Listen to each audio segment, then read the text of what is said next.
The family of the Liberation War veteran and outspoken ZANU-PF figure Blessed Geza, widely known as Comrade Bombshell, has announced his burial arrangements following his death in exile in South Africa last week. Sarabina mashoko kuda pamusoro pema burial arrangements. Aiwa, a Comrade Geza, don't go subscribe or like or on the bell icon. Tibina Munamu Gomshinzi.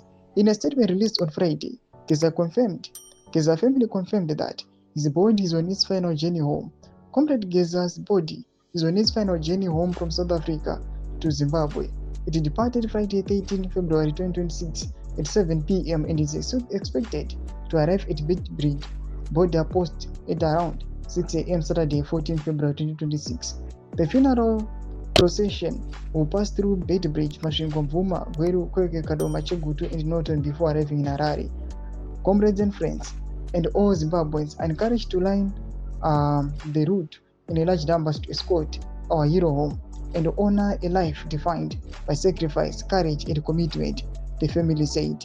Comrade Geza will be laid to rest at his rural homestead in Sanyati. Further updates expected as the procession progresses. Comrade Geza's death comes against the backdrop of the dramatic and highly publicized fallout with President Emmerson Mnangagwa and the ZANU-PF leadership.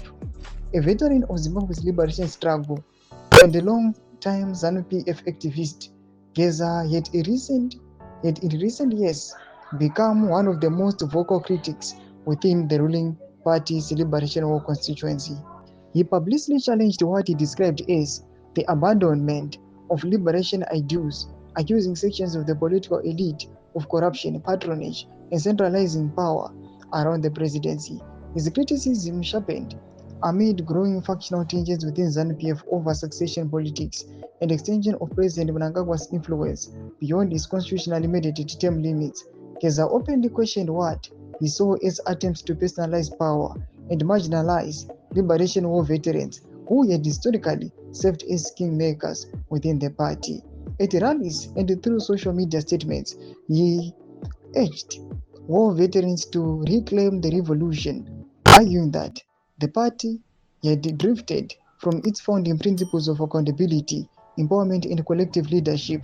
His remarks placed him at odds with the powerful figures aligned to the presidency. Roma developments ari bombe Zimbabwe.